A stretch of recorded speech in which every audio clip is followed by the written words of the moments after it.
नमस्कार दोस्तों, स्वागत है आपका स्टडी फॉर सिविल सर्विसेज में। देखिए, स्टडी फॉर सिविल सर्विसेज के छात्र हैं तो ये वाला टेलीग्राम जरूर ज्वाइन करके रखिए। यूट्यूब चैनल में हमारे साथ है तो भी ये वाला टेलीग्राम ज्वाइन करना बहुत ज्यादा जरूरी है। सारे नोटिफिकेशन, सारे अपडेट, सारे मोस्ट इंपोर्टेंट पिक्स, सारा रिवीजन सब कुछ यहाँ पे बताया जाता है। देखिए, ये हमारा एससीएस डेली क्विज चैनल है, इसमें डेली क्विज होती है, बिल्कुल फ्री में, इसको जरूर ज्वाइन कर लीजिएगा। ये हमारा इंस्टाग्राम का पेज है, इसको जरूर फॉलो कर लीजिएगा। Study for civil dot services करके अगर आप इंस्टाग्राम में सर्च करेंगे तो आपको मिल जाएगा। वीडियो के डिस्क्रिप्शन में इसकी लिंक दी हुई। इसमें आप स्टोरी सेक्शन जरूर देखते रहा करिए, प्लस इसमें हाईलाइट्स आते रहते हैं और प्लस पोस्ट आती रहती है, इनको जरूर फॉलो करते रहिए। क्या हाल है साथियों, मैं विकास तोमर आपके अपने trustworthy channel study for civil services पे आज आपके समक्ष लेके आ गए 6 अक्टूबर का करंट अफेयर हिंदी इंग्लिश दोनों ही भाषाओं में। यूपीएससी और अदर स्टेट पीसी एग्जामिनेशन के लिए काफ़ी ज़्यादा इंपॉर्टेंट होने वाला है आज का हमारा सेशन। देखिए, ये हमारे स्क्रीन पे दिए हुए 85648805309696060609 पे आप लोग कॉल करके हमारे पेड ग्रुप को ज्वाइन कर सकते हैं। ज़्यादा जानकारी भी प्राप्त कर सकते हैं। हमारे सोशल मीडिया के हैंडल्स हैं इंस्टाग्राम, टेलीग्राम, किलोग्राम, सब कुछ पर जो है हम लोग का ये सारे हैंडल्स हैं, फ्री हैं। इनको सर्च करिए, ज्वाइन करिए। सारे नोटिफिकेशन और पेड पीडीएफ की पिक्स भी फ्री में यहाँ पे मिल जाती है। ठीक, जो टॉपिक्स हमारे आज के 5 मोस्ट इंपॉर्टेंट टॉपिक जो प्रीलिम्स और मेंस में आ सकते हैं वो ये है कि इलेक्शन यानी कि चुनाव आयोग पार्टी के चिन्हों पर कैसे निर्णय करता है। ठीक, जैसे वो चिराग पासवान वाली अभी जो पार्टी थी उसमें वो अलग 2 गुट हो गए फैक्शन। अब 2 गुट ये कह रहे हैं कि भैया हमको ये चाहिए बंगला जो है, बंगले वाला सिंबल। ठीक, उससे रिलेटेड है, जानकारी देखेंगे पूरा। Inner line permit, many times you have read this, फिर से इसको एक बार चेक करेंगे, रिवाइज करेंगे। यूनाइटेड नेशंस सिक्योरिटी काउंसिल, सुरक्षा परिषद से संबंधित ये है हमारी न्यूज, देखेंगे इसको पूरा। DRDO dare to dream 2.0, DRDO क्या है, defence research and development organisation, इसका डेयर टू ड्रीम 2.0। ठीक, देखेंगे विस्तार से। और जनहित याचिका यानी कि public interest litigation, very important, very important. ठीक, पॉलिटी का है ये। देखिए, हमारा पहला टॉपिक है कि election commission, how election commission decides on party symbol. अभी देखिए, जैसे मैंने आपको संदर्भ बताया, लोक जनशक्ति पार्टी चिराग पासवान वाली जो पार्टी थी उसमें क्या हुआ, चिराग पासवान जी को अलग कर दिया गया।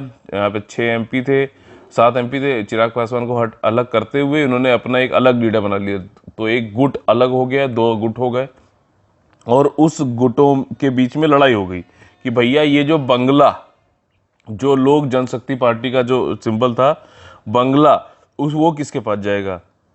तो इलेक्शन कमीशन ने अभी जो है सब कुछ देखते हुए, कौन कितना पार्टी किसका कितना सपोर्ट है, कैसा चीज़ें देखता है वो, उस पर ये घोषित किया कि बंगला जो है लोक जनशक्ति पार्टी को दिया जाएगा।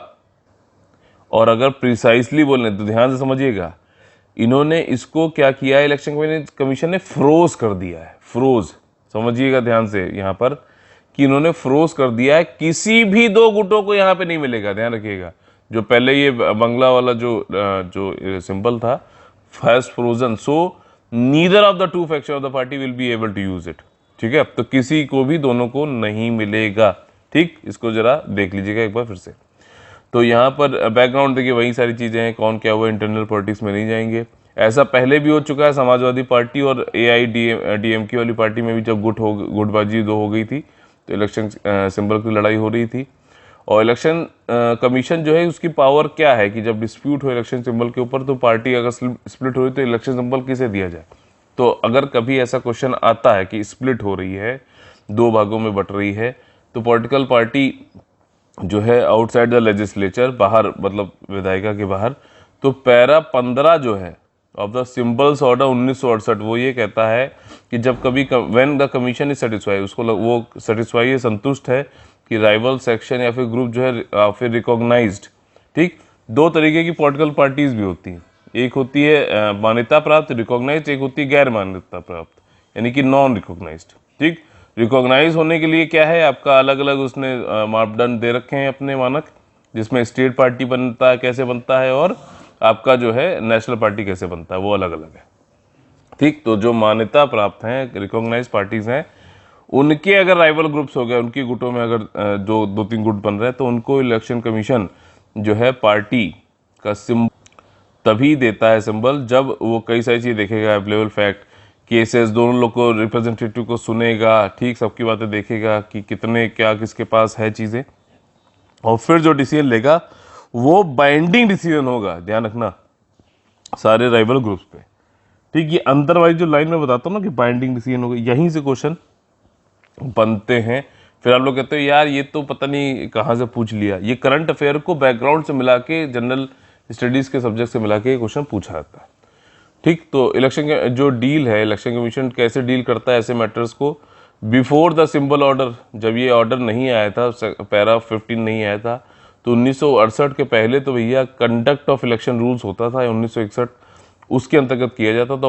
और मोस्ट हाई प्रोफाइल स्प्लिट जो उसके पहले हुआ था वो सीपीआई का हुआ था 1964 में। ठीक, इलेक्शन कमीशन ऑफ इंडिया जो है ये इसने रिकॉग्नाइज कर दिया था 4% जो है, और इन्होंने मतलब CPI-M मार्क्सिस्ट बना दी गई थी। ठीक, तो इतना तो वो नहीं है। और how the are the symbol allotted to the political parties, राजनीतिक दलों को चुनाव चिन्ह कैसे आवंटित किया जाता है। गाइडलाइंस अगर देखा जाए तो पार्टी कैंडिडेट जो है उसको अपनी एक लिस्ट देनी पड़ती है, 3 सिंबल देने पड़ते हैं खुद से। पार्टी दे रहा है, इलेक्शन कमीशन के पास जा रहा है कि भैया जो आपके ये फ्री सिंबल की एक पूरी लिस्ट थी, उस लिस्ट से हम ये 3 सिंबल अपने लिए छांट के आपको दे रहे हैं। फिर 1 सिंबल जो है अपना ये अलॉट करता है इलेक्शन कमीशन, आपका फर्स्ट कम फर्स्ट सर्व वाला, ठीक, बेसिस पर इलेक्शन कमीशन देगा, उन 3 में से एक छांट के देगा, ठीक, आपको। और जब रिकॉग्नाइज पॉलिटिकल पार्टी स्प्लिट हो जाती है तो इलेक्शन कमीशन जो है डिसीजन लेता है कि किसको उसमें से दिया जाएगा वो वाला सिंबल। ठीक, चुनाव चिन्ह कितने प्रकार के होते हैं, तो देखो election symbol reservation allotment amendment order 2017 का जो है, ठीक, इसमें पार्टी सिंबल जो है दिए जाते हैं। तो रिजर्व कैटेगरी के लिए क्या है, जैसे 8 नेशनल पार्टी हैं हमारी अभी इस समय, 64 स्टेट पार्टीज हैं, तो वो रिजर्व सिंबल होंगे। बाकी फ्री सिंबल जो है आपके 200 होते हैं। ठीक, तो कई सारे जो है अनरिकॉग्नाइज्ड रीजनल पार्टी होते हैं, इंडिपेंडेंट, तो ये सब लोग क्या करते हैं कि भैया उन 200 सिंबल से अलग अलग टाइम पे, क्योंकि किसी को फिक्स तो है नहीं, तो जब जो भी खाली होता है वो उठा के वो लोग ले लेते हैं। ठीक, और चुनाव लड़ते हैं अपना, ये फ्री होते हैं, रिजर्व्ड और free. Election commission of India ये आपका क्या है, संवैधानिक निकाय है। संवैधानिक निकाय है, आर्टिकल कौन सा है ये वाला, क्या आर्टिकल 324 है क्या, एक बार कंफर्म करके बताइएगा। इसका मेन काम है फ्री एंड फेयर इलेक्शन कराना, डेमोक्रेसी को मजबूत करना। 25 जनवरी 1950 को फॉर्म हुआ था, 1950 25 जनवरी है, ठीक, 47 नहीं है, कई बार लोग कंफ्यूज होते हैं। 1950 25 जनवरी ऑटोनोमस बॉडी है, ये इलेक्शन कराता है प्रेसिडेंट का, वाइस प्रेसिडेंट का, इंडिया के पार्लियामेंट का, स्टेट लेजिस्लेटिव असेंबली विधानसभाओं का, और विधान परिषद का भी कराता है। ठीक, प्रधानी उधानी का जो है स्टेट इलेक्शन कमीशन कराते हैं, ध्यान रखना। और इस समय करंट एग्जीक्यूटिव जो है सुनील अरोड़ा जी हैं, क्या यही है, कंफर्म करके बताइए। अगला हमारा जो टॉपिक है वो है इनर लाइन परमिट। अभी क्या हुआ है कि टूरिज्म सेक्टर काफ़ी जो है खतरे में, मतलब कोविड के बाद हो गया, ये सारी चीज़ें हैं। तो अरुणाचल प्रदेश ने कहा है कि हम भैया जो ILP को हमने रोक दिया था कोविड के चक्कर में, उसको हम खोल रहे हैं, हटा रहे हैं, हम ILP इनर लाइन परमिट फिर से देना स्टार्ट करेंगे, ताकि टूरिज्म सेक्टर जो है वो बढ़े, क्योंकि टूरिज्म सेक्टर एक बड़ा हिस्सा है इन जो है उत्तर पूर्वी भारत के राज्यों का एक आर्थिक जो अर्थव्यवस्था उसके लिए। ठीक, इनर लाइन परमिट होता क्या है, इनर लाइन परमिट एक तरीके का डॉक्यूमेंट है जो कि इंडियन सिटीजन जो उत्तर पूर्वी भारत या फिर उन स्टेट के बाहर के जो भी इंडियन सिटीजन्स हैं, वो लोग वहां पर उस इन स्टेट्स में आना चाहते हैं तो उनको इनर लाइन परमिट का लेना पड़ता है। ये जो है आपका, ये इसको इनर लाइन परमिट सिस्टम बोला जाता है, अगर आना चाहते हैं, रहना चाहते हैं तो। ठीक, और ये सिस्टम जो है आपका 3 स्टेट्स में भी चल रहा है, नॉर्थ ईस्ट के, अरुणाचल प्रदेश, नागालैंड, मिजोरम। और कोई भी इंडियन विजिट नहीं कर सकता इन स्टेट्स को अगर उनके पास ये वाला इनर लाइन परमिट नहीं है। ठीक, और अगर है तो उसके, अगर मान लीजिए कह दिए 1 महीने का, तो उसके बियॉन्ड भी नहीं रह सकता है, ये वाली चीज़ है। और ये कॉन्सेप्ट आया कहाँ से था, जब देखो ब्रिटिशर्स थे तो उनको ये था कि उनके कमर्शियल जो वाणिज्यिक इंटरेस्ट थे जो थे वो सुरक्षित रहें, तो उन्होंने कहा था कि भैया कि बाहर के लोग यहाँ पे ना आए, वहीं लोग खुद काम कर सकें। तो इनर लाइन परमिट वो तब चलाते थे, किस एक्ट के अंतर्गत, Bengal eastern frontier regulation act 1873 के अंतर्गत। ठीक, फिर हम आज़ाद हुए, हम जब आज़ाद हुए तो हमने जो अभी भी इनर लाइन परमिट रखा है, अब हमारा कोई भारत देश का, भारत गवर्नमेंट का जो है वाणिज्यिक उद्देश्य नहीं है उसके पीछे। हमारा उद्देश्य ये है कि जो उत्तर पूर्वी या फिर जो इन स्टेट्स में वहाँ के जो एथनिसिटी है, जो वहाँ का कल्चर है, वो सब सुरक्षित रहे, और बाहर के लोग आके वहाँ पे जो है, वहाँ पे वो लोग फ़ायदा ना उठाएं। ये लोग जो वहाँ पे रह रहे हैं, जो आदिवासी हैं, इनकी उन्नति खुद से हो सके, इनके पेस के हिसाब से। ठीक है, तो इसके लिए इनर परमिट लाया गया। और इसको ब्रिटिश सब्जेक्ट की जगह चेंज करके अब इंडियन गवर्नमेंट ने इसको सिटीजन्स ऑफ इंडिया कर दिया है कि वो लोग आ सकते हैं। इनर लाइन परमिट लेकिन लेना पड़ेगा, ठीक। और इनर लाइन परमिट जो है आपका ऑनलाइन या फिर फिजिकली भी मिल जाता है। ये वाली स्टेट गवर्नमेंट ही जो है ये प्रोवाइड करती है, ठीक, समझ में आ गया बात। और अगला जो हमारा टॉपिक है वो है संयुक्त राष्ट्र सुरक्षा परिषद। नॉर्थ कोरिया ने वार्न किया है यूएनएससी को कि भैया जो हमारा मिसाइल प्रोग्राम है, हम अपना जो है फुलझड़ी ये पटाखा ये सब चलाते रहते हो, तो क्यों इसके पीछे पड़े हो यार, हैं। और इन्होंने कहा कि यार हमें हमारे पीछे क्यों पड़े हो, हमको ये ऐसा तो है नहीं कि हम तो अपना टेस्ट कर रहे हैं, अपने आप को मजबूत कर रहे हैं, ठीक। और उन्होंने एक तरीके से सामने सामने ना कहते हुए लेकिन कुछ जो है थ्रेट भी दिया इंटरनेशनल बॉडी को, यूएनएससी को। नॉर्थ कोरिया वो एक तरीके के जैसे होता है ना गली मोहल्ले में गुडने वाले, कि हम अपना कभी आएंगे किसी घर के बाहर जो पटाखा दगा देंगे, या भी किसी को जो है सड़क पे खड़े हैं घूर रहे हैं किसी को रिक्शे वाले के साथ में खड़े होके, तो इस तरीके की हरकतें करते रहते कि अपना बस खौफ बनाए रहो और कभी कुछ जो है अपना कुछ नेगोशिएट करते रहो। तो वही काम भी नॉर्थ कोरिया का है। और ऐसे लोग क्या करेंगे, जो सबसे वहां का खतरनाक बड़ा गुंडा जो अपने आप को समझता होगा उसको, या फिर जो सबसे प्रतिष्ठित आदमी होगा उसके ऊपर डर बनाने की कोशिश करेंगे। तो नॉर्थ कोरिया की भी वही वाली चीज़ है कि यूएनएससी हो गया, यूएनएससी में भी अगर देखा जाए तो चाइना से तो एक तरीके से इंटरनली दोस्ती है, मैं आपको बताऊं ऑफ द रिकॉर्ड, लेकिन जो है ये यूएसए को हमेशा वो टारगेट करता रहता है। वो कहता है कि भैया कि ये यूएनएससी जो है इसमें हमारी बैलिस्टिक मिसाइल को एक्टिविटी पे कर रहा है, हमारी कोई दिक्कत है ही नहीं। उन्होंने कहा कि हम तो न्यूक्लियर प्रोग्राम जो है हमारा मिलिट्री का, यूएस की मिलिट्री से जो थ्रेट है उससे निपटने के लिए, उसको जो है बैलेंस करने के लिए हम अपना कर रहे हैं, ठीक। और हमारा और कोई वॉशिंगटन के सामने कोई हॉस्टाइल टर्न नहीं, हम कोई उससे लड़ने उड़ने बनने नहीं जा रहे हैं, बल्कि हम तो लॉन्च वॉन्च ये सब करने के बाद भी हमने क्या किया है कि 2018 से सेल्फ इम्पोज्ड जो है मोरेटोरियम लगा रखा था लॉन्ग रेंज मिसाइल का, ठीक, जो कि अमेरिका की घर को और ये जो है बाकी जगह भी ये मिसाइल जा सकती हैं। तो हमने तो खुद ही लगाया था, अगर हम चाहते तो फिर तब भी करते रहते। और हमने अभी जो है 6 महीने का जो है गैप भी किया है कि मिसाइल टेस्ट नहीं करेंगे, ठीक, सितंबर में। उन्होंने ये कहा कि अभी तो 6 महीने के बाद हमने चालू किया है, तुम यार ये क्यों बार बार कहते रहते हो कि जो है हम लोग जो है ये खाली ये मिसाइल टेस्ट करते रहते हैं, और किसी को खतरा है थोड़ी ना, हम तो खाली बैलेंस कर रहे हैं, जो हमको खतरा पैदा कर रहा है हम उसको जो है बैलेंस कर रहे हैं। ये साउथ कोरिया, जापान, ये सब भी लोग भी जो है खतरे में आ जाते हैं, क्योंकि जब यूएसए तो और दूर है यार, वहाँ तक बैलिस्टिक मिसाइल और जो है ऐसे चलता है, ऊपर जाना है, पैराबोलिक उसमें चलता है, क्रूज मिसाइल का चलता है, पैरेलल चलता है, जो भी टेरेन है उसके पैरेलल चलेगा ऐसे, ठीक है। यूनाइटेड नेशन सिक्योरिटी काउंसिल जो है ये 6 में से प्रिंसिपल ऑर्गन है यूनाइटेड नेशन का। इसके जो मेन उद्देश्य है वो है कि दुनिया में पीस और सिक्योरिटी बनी रहे, शांति और सुरक्षा सुनिश्चित करना है। और यूएन मेंबर्स जो होते हैं वो new UN members to general assembly भी इसकी रिकमेंडेशन पे उनका एडमिशन होता है। और यूएन चार्टर में भी अगर कोई चेंज हो रहा है तो उसको अप्रूव भी यूएनएससी ही करता है, ठीक। इसके साथ ही साथ peace keeping operation, international sanction, जैसे नॉर्थ कोरिया के ऊपर लगा रखा है सैंक्शन, प्रतिबंध लगा रखे हैं, और मिलिट्री एक्शन लेना है तो ये सारी चीज़ें भी यूएनएससी करता है। यूएनएससी एक अकेला ऐसा यूएन की बॉडी है जो बाइंडिंग रेजोल्यूशन देता है मेंबर स्टेट्स के ऊपर। सिक्योरिटी काउंसिल में 15 लोग होते हैं, जिसमें 5 परमानेंट लोग हैं, चाइना, आपका फ्रांस, रशिया, यूनाइटेड किंगडम और यूएसए। वहीं 10 और नॉन परमानेंट मेंबर होते हैं, जिसमें कि अभी अध्यक्षता जो है भारत के पास, भारत भी उन 10 मेंबर्स में था, और उसमें भी अध्यक्षता जो है भारत के पास थी अगस्त के महीने में, ठीक। और क्योंकि वो अल्फाबेटिकल ऑर्डर में चेंज होती रहती है 15 जो नेशन है इनके बीच में।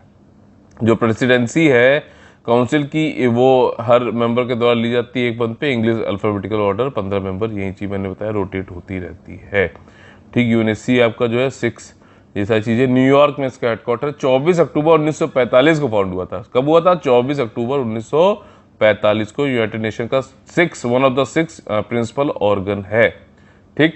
अगला जो हमारा टॉपिक है वो है डेयर टू ड्रीम 2.0 डीआरडीओ का। ये डेयर टू ड्रीम 2.0 जो है ये क्या है, रक्षा मंत्री हमारे जो हैं उन्होंने अभी फैसिलिटेट किया है जो विनर थे डेयर टू ड्रीम 2.0 कंटेस्ट के डीआरडीओ के, दिल्ली में जिनको जो है कुछ उन्होंने फैसिलिटेट किया, कुछ सम्मानित किया गया, ठीक। रक्षा मंत्री ने जो है करीबन इसमें 40 विनर्स को 22 इन इंडिविजुअल कैटेगरी और 18 जो है स्टार्टअप कैटेगरी में इनको दिया गया। और उन्होंने लॉन्च भी कर दिया 3.0, 2.0 वाले के विनर्स को जो है सम्मानित किया, 2 और 3.0 वाले का लॉन्च भी कर दिया ताकि प्रमोशन किया जा सके इनोवेटर्स को, स्टार्टअप को, और एक प्लेटफॉर्म दिया जाए यंग इग्नाइटेड माइंड्स को कि वो जो है अच्छे अच्छे बढ़िया नए नए आइडिया लाएं और देश के डिफेंस स्ट्रक्चर को और मजबूत करने में मदद करें। आपका डीआरडीओ डेयर टू ड्रीम 2.0 के बारे में देखें तो ये डीआरडीओ ने इसको लॉन्च किया था पूरे भारत में ताकि प्रमोट किया जा सके इंडिया के एकेडमिशियन जो है, इंडिविजुअल जो व्यक्ति है, स्टार्टअप हैं, कि वो डेवलप कर सके नई डिफेंस की, एरोस्पेस की टेक्नोलॉजी। समझ में आ रही बात? डीआरडीओ इसमें जो है हेल्प करता है तकनीकी और वित्तीय रूप से, और इसमें बिड भी फाइनल करता है। और पैसा किस स्कीम के अंतर्गत देता है ये सारी चीज़ों करने के लिए? टेक्नोलॉजी डेवलपमेंट फंड स्कीम के अंतर्गत। ठीक, नया सिस्टम क्या है डेवलप में किया गया है जो है आपका डीआरडीओ के द्वारा, जो 3 प्रोडक्ट सिस्टम जो है इंडिजिनियसली यानी कि स्वदेशी रूप से तैयार किए गए डीआरडीओ के द्वारा, ठीक, और आर्म फोर्सेस को दिए गए हैं। पहला है आपका ARINSC 818 video processing and switching mode. भाई जो भी जैसे कोई डिफेंस का या फिर अर्ली वार्निंग सिस्टम है, तो वो जो भी वीडियो बनाता था उसका वीडियो को प्रोसेस करना और स्विच करना, ये सारे के लिए भी ये चीज़ बनाई गई है, अभी इंडिजिनियसली डेवलप की गई है। ठीक, ये मॉड्यूल है डेवलप किया गया इंडियन एयरफोर्स के लिए, और इसको जो है आपका vice chief air staff air marshal जो है संदीप सिंह जी को दिया गया था। State of the art module है, हाई बैंडविड्थ लो लेटेंसी और चैनल बॉन्डिंग पे दिया जाता है। 5th generation aircraft development programme के लिए काफ़ी ज़्यादा इंपॉर्टेंट होने वाला है। दूसरी चीज़ जो दी गई वो है सोनार, साउंड की जो वेव्स होती है ना, सोनार परफॉर्मेंस मॉडलिंग सिस्टम। ठीक, आपका ये यूजफुल होगा इंडियन नेवल सिल्स पे सबमरीन और अंडर वाटर सर्विलांस करने के लिए। सोनार ये जैसे आपके वो होता है ना डॉपलर शिफ्ट, वैसे ये भी पानी के अंदर जो है भेजता है तरंगे, और अगर कोई चीज़ से टकराएगी तो वापस जाएंगी तरंगे, तो इससे डिस्टेंस, डायरेक्शन, ये सारी चीज़ें पता करता है। ठीक, बंड ब्लास्टिंग डिवाइस MK2। ठीक, ये भी क्या है, ये रिड्यूस कर देता है height of the ditch cum bund obstacle. कोई ऑब्स्टिकल आ गया, मान लीजिए वॉर चल रहा है, सामने कोई पहाड़ी आ गई, तो उसको जो है ख़त्म करना है, उसको तोड़ देना है और फिर आगे बढ़ जाना है। ये वाली चीज़ है, वॉर टाइम में काफ़ी ज़्यादा इंपॉर्टेंट होता है। डीआरडीओ आप लोगों को बताया प्रीमियर रिसर्च एंड डेवलपमेंट की मतलब ऑर्गेनाइजेशन है, मिनिस्ट्री ऑफ डिफेंस के अंतर्गत आता है, और इसका हेडक्वार्टर डीआरडीओ भवन न्यू दिल्ली में 1958 में फॉर्म किया गया था। और इसकी और भी गैस सब्सिडरी है, gas turbine research establishment aircraft, पहले ही बताया मैंने, फिर बता रहा हूँ, अवतार, डीआरडीओ लक्ष्य, डीआरडीओ निशांत। ठीक, ये सारे हो गए। अगला जो टॉपिक है बहुत बहुत इंपॉर्टेंट है, जनहित याचिका यानी कि पब्लिक इंटरेस्ट लिटिगेशन। अभी कंटेक्स्ट यहाँ पर यह है कि सुप्रीम कोर्ट ने कहा है कि एक पिटिशनर को डाटा, कहा कि ऐसा है फालतू वाले ये पब्लिक इंटरेस्ट लिटिगेशन डाला मत करो बिना अपनी जो है रिसर्च किए हुए। आपने अपनी रिसर्च नहीं की, सब कुछ क्या यहाँ पे ला के हमारे सामने रख दोगे और फिर हम बताएंगे क्या? हमारा टाइम वेस्ट, हमारे पास टाइम ज़्यादा है क्या? टाइम वेस्ट नहीं करना आगे से। ठीक, अपनी रिसर्च करो, और फिर तभी जब सारी चीज़ों से आप जो है बिल्कुल कील काटे से मजबूत हो जाओ, तब आके हमारे पास बैठना कि सर जो असली बात है उस पर आओ। ये सारे हमसे भी गूगल और ये सब मत कराओ, ये वाली चीज़ है। ठीक, तो आर्गूमेंट ऑफ पब्लिक इंटरेस्ट, तो ताकि जो मतलब फ्रिवलेस PILs हैं, जो नॉन एसेंशियल जो PIL है, उनको जो है उनसे बचा जा सके कोर्ट के द्वारा, क्योंकि कोर्ट में ऑलरेडी बहुत सारे जो है डिले हैं। करीबन एक रिपोर्ट के द्वारा बताया गया था कि 3.5 करोड़ केसेस जो है अभी डिलेड हैं, और ऊपर से ये और PIL आती रहती है जो फ्रिवलेस टाइप की है, नॉन एसेंशियल है, तो उससे टाइम बहुत ख़राब होता है। इसलिए इसको यहाँ पर फटकार लगाई है सुप्रीम कोर्ट ने। पिटिशनर जो है किस बात पे ये जानना चाह रहा था कि implementation of the national health policy 2017 वाला जो है वो किस तरीके से कार्यान्वित करी जा रही है, नेशनल हेल्थ पॉलिसी सरकार केंद्रीय गवर्नमेंट के द्वारा, तो इसके बारे में पूछ रहे थे। उन्होंने कहा यार तुम अपना पहले करो इसे, ठीक, पूरी रिसर्च कर लो, वहाँ पे RTI डालो, ये करो, सीधे सुप्रीम कोर्ट आने के लिए तुमको क्या जरूरत है?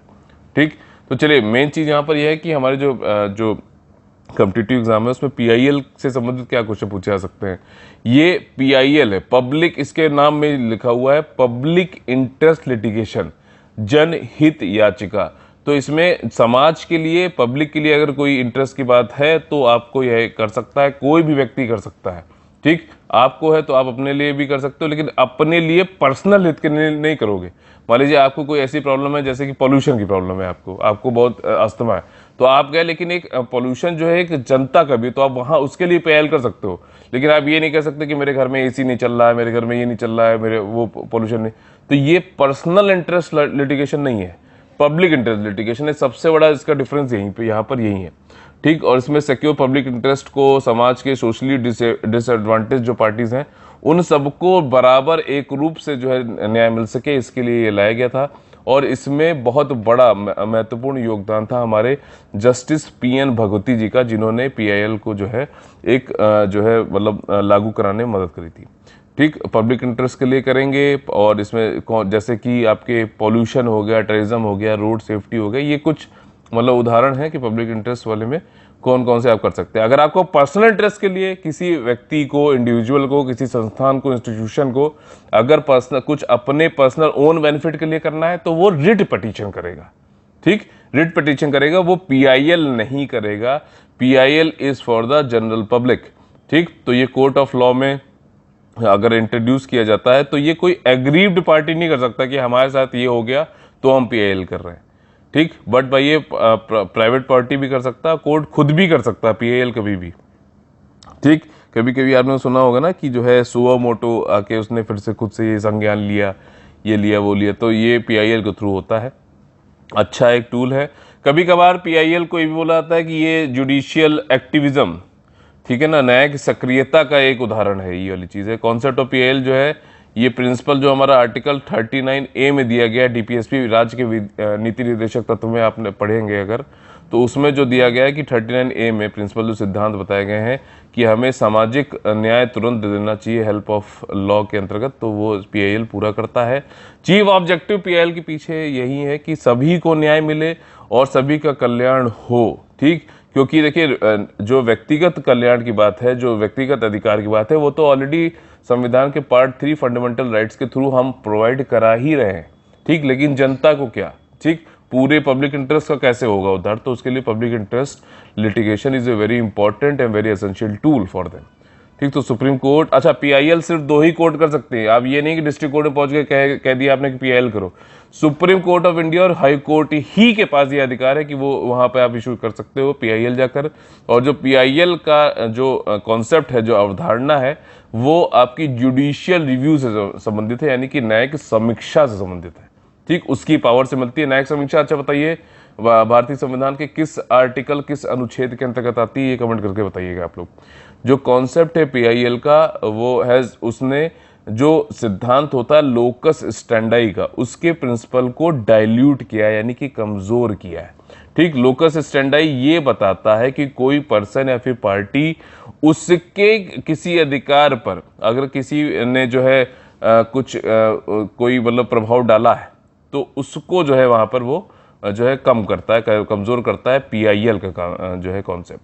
मतलब जिसके कोई अधिकारों का कोई भी उल्लंघन हुआ है, किया गया है, तो याचिका सिर्फ वही दायर कर सकता है ऐसा नहीं है, बाकी भी कर सकते हैं। जैसे मान लीजिए आप गांव में अपने गए, आपने वहां देखा यार कि बड़ा दिक्कत है वहां पर, तो आप कर सकते हो उनकी जगह, ऐसा नहीं कि वो उन्हीं से ही करवाओ। तो ये चीज है, ठीक।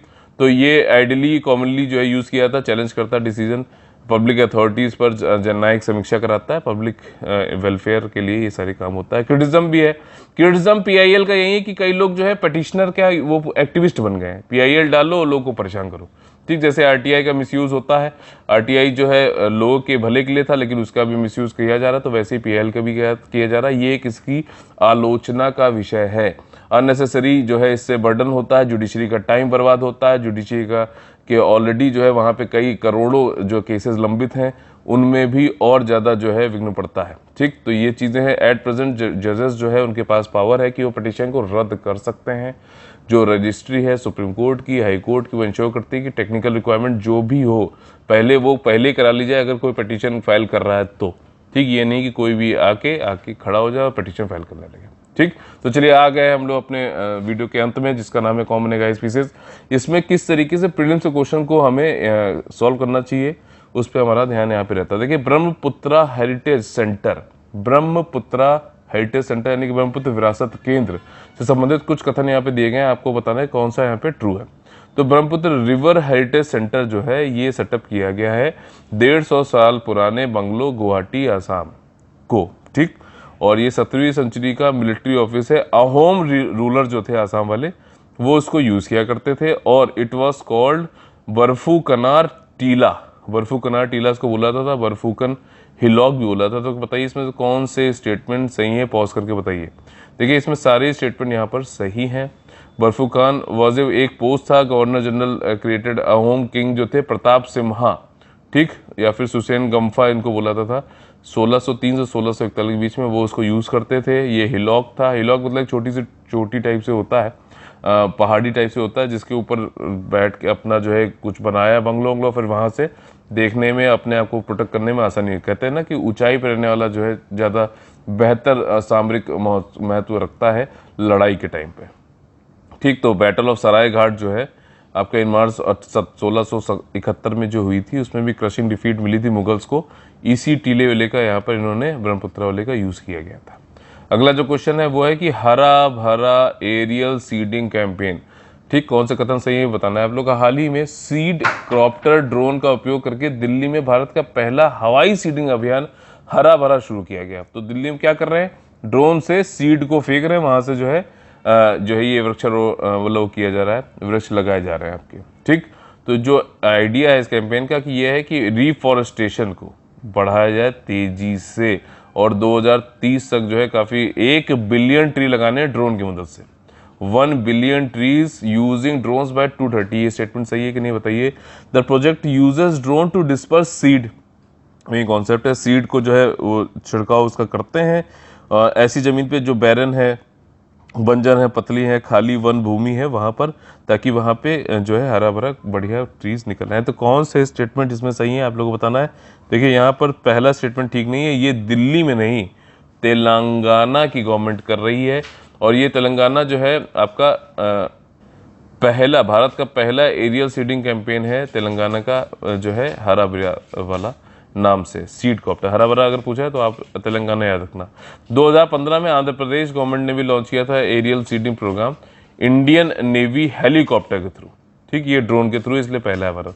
अगर पहला उधर एरियल सीडिंग की पूछा है हेलीकॉप्टर के थ्रू तो आंध्र प्रदेश हो जाएगा। तो इसी के साथ में हम लोग आज का सेशन खत्म होता है। अगर आप लोग को पसंद आता है तो आप लोग प्लीज़ लाइक का बटन तोड़िए और ज़्यादा लोगों को जोड़िए, शेयर और सब्सक्राइब करा कर। तो चलिए कल फिर से मुलाकात होगी आप लोगों से 10 बजे, तब तक लिए आप लोग से लेते हैं अलविदा। जय हिंद, जय Bharat, all the very best है। वंदे वंदे मातरम।